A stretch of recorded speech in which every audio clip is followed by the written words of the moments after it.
এশার নামাজ পড়ে কেঁদেছো, বান্দা নামাজের মুসল্লা যখন বসে যাও, আমি আল্লাহকে তোমরা বারবার বলো আল্লাহ আমার গুনাহ মাফ করে দাও, তারপরও আমি তোমাদের এই গুনাহ মাফ করে নিই। তারপরও তোমরা নিশি রাত্রে মানুষ যখন ঘুমে যায়, তোমার বিবি যখন ঘুম যায়, তোমার ছেলে যখন ঘুম যায়, তুমি নিশি রাত্রে ঠান্ডা পানি দিয়ে ওযু বানিয়ে নামাজের মুসল্লায় বসে তুমি আবার যখন ডাক দাও, রব্বুল আলামিন পৃথিবীর কোনো মানুষ আমার গুনাহ সম্পর্কে জানে না, তুমি আমার গুনাহ সম্পর্কে জানো। আমি এমন গুনাহ করেছি আমার বিবি জানে না, বিবি গুনাহ করেছে আমি জানি না, আল্লাহ তুমি সব কিচ্ছু জানো, হে আমার প্রভু তুমি আমাকে মাফ করে দাও। আমার আল্লাহ বলে তারপরও যদি তোমাদেরকে আমি মাফ না করি, তারপরও বান্দা তোমরা আমার রহমতের দরজা থেকে ফিরে যাইও না।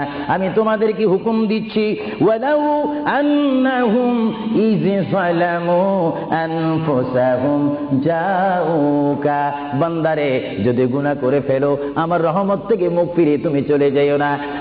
বান্দা আকাশ পরিমাণ যদি গুনাহ করো, পাতাল পরিমাণ যদি গুনাহ করো, সাগরের পানি পরিমাণ যদি গুনাহ করো, পাহাড় তুলনায় যদি তুমি গুনাহ করো, আমার দরবার থেকে তুমি নিরাশ হইও না।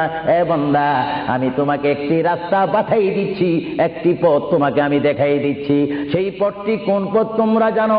ওয়ালাউ আন্নাহুম ইয যালামু আনফুসাহুম জাউকা, বান্দারে যখন তোমরা বরবাদ হয়ে যাবে তখন তোমাদেরকে একটা পথ আমি তোমাদেরকে দেখাই দিলাম, সেই পথটির নাম হচ্ছে আমার রাসূলের মদিনা। জোরে বলেন সুবহানাল্লাহ।